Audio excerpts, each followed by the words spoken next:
Hello guys, welcome back to Siri channel. ಇವತ್ತಿನ ಈ ವಿಡಿಯೋದಲ್ಲಿ ನನ್ನ ಡ್ರೈವಿಂಗ್ ಕ್ಲಾಸ್ ಸ್ಟಾರ್ಟ್ ಮಾಡಿದ್ದೀನಿ. ಕಲಿಯೋಣ ಅಂತ. ಈ ವರ್ಷ ಏನಾದರೂ ಹೊಸದು ಏನಾದರೂ ಕಲಿಬೇಕಲ್ವಾ. ಸೊ ಪ್ರತಿ ವರ್ಷವೂ ಹೊಸದು ಏನಾದರೂ ಅಭ್ಯಾಸನ ನಾನು ಕಲ್ತ್ಕೊತೀನಿ. ಒಂದು ವರ್ಷ ಪೂರ್ತಿಯಾಗೋಸ್ಕರ ಅದನ್ನು ಕೂಡ ನನಗೆ ಪೂರ್ತಿಯಾಗಿ ಬರಬೇಕು ಆ ಥರ. ಸೊ ಈ ಇಯರಲ್ಲಿ ನಾನು ಕಾರ್ ಡ್ರೈವ್ ಮಾಡೋದು ಕಲ್ತ್ಕೊಬೇಕಂತ ಅಂದ್ಕೊಂಡಿದ್ದೀನಿ. ಸೊ ಹಾಗಾಗಿ ಬ್ಯಾಂಗ್ಳೂರಲ್ಲೆಲ್ಲ ಕಲಿಯೋದು ಕಷ್ಟ. ಡ್ರೈವಿಂಗ್ ಕ್ಲಾಸಸ್ಗೆ ಹೋಗ್ಬೋದು, ಬಟ್ ಟೈಮ್ ಇರೋಲ್ಲ. ಇವಾಗ ನೋಡೋಣ, ಹಂಗಿದ್ರೆ ಊರಲ್ಲಿದ್ವಲ್ಲ ಓಡಿಸೋಣ ಅಂತ ಅಂದ್ಬಿಟ್ಟು ಅಂದ್ಕೊಂಡಿದ್ದೀನಿ. ಬನ್ನಿ ಹೇಗಿರುತ್ತೆ ನೋಡೋಣ. ನನಗಂತೂ ತುಂಬ ಭಯ ಆಗ್ತಾಯಿದೆ, ಫಸ್ಟ್ ಟೈಮ್ ಅಲ್ವಾ. ಫಸ್ಟ್ ಡೇ ಹೇಗಿತ್ತು ಎಕ್ಸ್ಪೀರಿಯೆನ್ಸ್ ಅಂತ ನಾನು ಮತ್ತೆ ನಿಮ್ಮ ಜೊತೆ ಶೇರ್ ಮಾಡ್ಕೊತೀನಿ. ಓಕೆ, ಈ ವಿಡಿಯೋ ಇಷ್ಟ ಆದರೆ ಪ್ಲೀಸ್ ಲೈಕ್ ಮಾಡಿ, ತುಂಬ ಇಷ್ಟ ಆದರೆ ಶೇರ್ ಮಾಡಿ, ಮತ್ತು ಹೇಗೆ ಅನ್ನಿಸ್ತು ಕಮೆಂಟ್ ಮಾಡಿ ತಿಳಿಸಿ. ಬನ್ನಿ ಇವಾಗ ಡ್ರೈವ್ ಮಾಡೋಣ. ಗೈಸ್, ಫೈನಲಿ ನಾನು ನನ್ನ ಪ್ರಯತ್ನನ ಸ್ಟಾರ್ಟ್ ಮಾಡಿದೆ, ನನ್ನ ಡ್ರೈವ್ನ ಸ್ಟಾರ್ಟ್ ಮಾಡಿದೆ. ನಿಜ ಹೇಳಬೇಕಂತ ಅಂದರೆ ಫುಲ್ಲು ಡವ್ ಡವ್ ಡವ್ ಡವ್ ಅಂತ ಹೇಳ್ತಾಯಿತ್ತು. ಸಖತ್ತು ಭಯ ಆಗ್ತಾಯಿತ್ತು. ಫಸ್ಟ್ ಟೈಮ್ ಏನೋ 1% ನನಗೆ ಗೊತ್ತಿಲ್ಲ. ಅಂದರೆ ಸ್ಕೂಟಿಯೆಲ್ಲ ಓಡಿಸ್ತೀನಿ, ಬಟ್ ಕಾರಲ್ಲಿ ಓಡಿಸೋದು ಯಾವತ್ತೂ ನಾನು ಒಂದು ದಿನಕ್ಕೂ ಟ್ರೈಯೂ ಕೂಡ ಮಾಡಿರಲಿಲ್ಲ. ಬಟ್ ಇವತ್ತು ಫಸ್ಟ್ ಡೇನೇ ಪರವಾಗಿಲ್ಲ. ಫಸ್ಟು ಸ್ಟಾರ್ಟ್ ಮಾಡಿದಾಗ ಇದ್ದಂಥ ಭಯ, ಲಾಸ್ಟ್ ಎಂಡ್ ನಾನು ಕಾರ್ನ ಸ್ಟಾಪ್ ಮಾಡಿದಾಗ ಆಲ್ಮೋಸ್ಟ್ ಹೋಗಿತ್ತು ಅಂತ ಹೇಳ್ಬೋದು. ಫಸ್ಟ್ ಡೇ ಎಕ್ಸ್ಪೀರಿಯೆನ್ಸ್ ತುಂಬ ಚೆನ್ನಾಗಿತ್ತು. ಫಸ್ಟಿಗೆ ನನಗೆ ನಮ್ಮ ಹಸ್ಬೆಂಡೇ ಹೇಳ್ಕೊಡ್ತಾ ಇರೋದು ಡ್ರೈವಿಂಗು. Thank you ಚಿನಿಮಾ.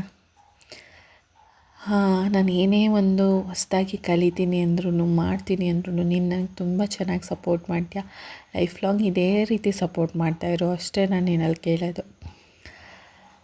ಅವರು ಹೇಳ್ತಾ ಇದ್ದರು ಗೇರ್ನ ಚೇಂಜ್ ಮಾಡಬೇಕು, ಆಗಬೇಕು ಅಂತೆಲ್ಲ. ನಂಗೆ ನಿಜ ಏನೂ ಅರ್ಥ ಆಗಿಲ್ಲ ಗೈಸ್ ಫಸ್ಟು ಒಂದು 5 minutes.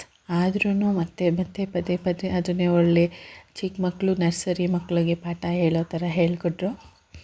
Finally okay, clutch, break, ಆ ಥರ ಏನು ಒಂದು ಎ ಬಿ ಸಿ ಡಿನ ಕಲ್ತ್ಕೊಂಡೆ ಅಂತ ಹೇಳ್ಬೋದು. ಅದಾದಮೇಲೆ ನಿಧಾನಕ್ಕೆ ಕೀನ ಗೈಸ್, ಇನ್ನೊಂದು ಹೆಂಗೆ ಗೊತ್ತಾ, ಫಸ್ಟು ಕೀ ಸ್ಟಾರ್ಟ್ ಮಾಡೋದೇ ಹೆಂಗೆ ಅಂತ ಗೊತ್ತಿರಲಿಲ್ಲ ನನಗೆ.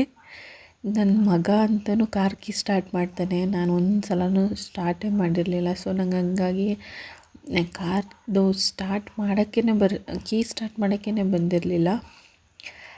ಆದರೆ ಫೈನಲಿ ಒಂದು ಹಾಫ್ ಆನ್ ಅವರಲ್ಲಿ ಒಂದು ಒಳ್ಳೆ ರೈಡನ್ನ ಮಾಡಿದೆ ಅಂತ ಹೇಳ್ಬೋದು. ತುಂಬ ಖುಷಿ ಆಗ್ತಿದೆ. ಈ ಖುಷಿನ ಹೇಗೆ ಸೆಲೆಬ್ರೇಷನ್ ಮಾಡಬೇಕಂತ ಗೊತ್ತಾಗ್ತಿಲ್ಲ. ತುಂಬ ಚೆನ್ನಾಗಿತ್ತು ಇವತ್ತಿಂದು ನಂದು ಡ್ರೈವಿಂಗ್ ಕ್ಲಾಸ್ ಅಂತ ಹೇಳ್ಬೋದು. ಫಸ್ಟಿಗೆ ಇದು ನನ್ನ ಕೈಯಲ್ಲಿ ಆಗುತ್ತಾ, ನಾನು ಮಾಡೋಕ್ಕಾಗುತ್ತಾ ಅಂತ ಅನ್ಕೊತಿದ್ದೆ.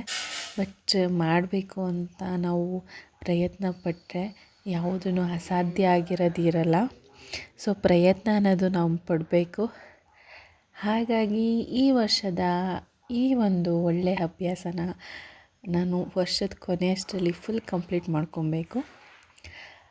ತುಂಬ ಚೆನ್ನಾಗಿ ಓಡಿಸ್ದೆ ಗಾಯ್ಸ್, ಸಖತ್ ಖುಷಿ ಆಯಿತು. ನಂಗೆ ಮಾತುಗಳೇ ಬರ್ತಾಯಿಲ್ಲ ಏನು ಹೇಳಬೇಕು ಅಂತ. ನೀವು ಹೇಳಿ ಹೇಗೆ ಓಡಿಸ್ತಾ ಇದ್ದೀನಿ ಅಂತ. ಫಸ್ಟ್ ಡೇಗೆ ಪರವಾಗಿಲ್ಲ ಅಲ್ವಾ. ನಮ್ಮ ಮನೆಯವರು ರೇಗಿಸ್ತಾಯಿದ್ರು, ಇನ್ನೇನು ಕಲ್ತ್ಬಿಟ್ಟೆ ನೀನು ಅಂತ. ಹಾಗೆ ಮಾತಾಡಿಕೊಂಡು ಡ್ರೈವ್ ಮಾಡ್ತಾಯಿದ್ದೆ.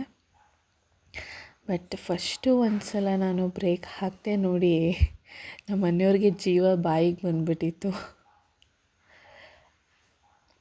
ಸ್ಲೋಲಿ ಬ್ರೇಕ್ ಹಾಕಬೇಕಂತ ಗೊತ್ತಿರಲಿಲ್ಲ. ಸಡನ್ಲಿ ಬ್ರೇಕ್ ಹಾಕಿದ ತಕ್ಷಣ ಎಲ್ಲ ಮುಂದೆ ಹೋದಂಗೆ ಆಗ್ಬಿಡ್ತು. ನನಗೂ ಭಯ ಸ್ಟಾರ್ಟ್ ಆಗಿಬಿಡ್ತು. ಬಟ್ ಭಯ ಎಲ್ಲ ಬಿಟ್ಟರೆ ಏನಾದರೂ ಒಂದು ಮಾಡೋಕ್ಕಾಗತ್ತಲ್ವ. ನನ್ನ ಇವತ್ತಿನ ಡ್ರೈವಿಂಗ್ ಕ್ಲಾಸ್ ತುಂಬ ಚೆನ್ನಾಗಿತ್ತು. ಬಟ್ ಅದ್ರ ಜೊತೆ ಮಳೆ ಕೂಡ ಬರ್ತಾಯಿತ್ತು. ಮಳೆಯಲ್ಲೂ ಬಿಟ್ಟಿಲ್ಲ ನಾನು.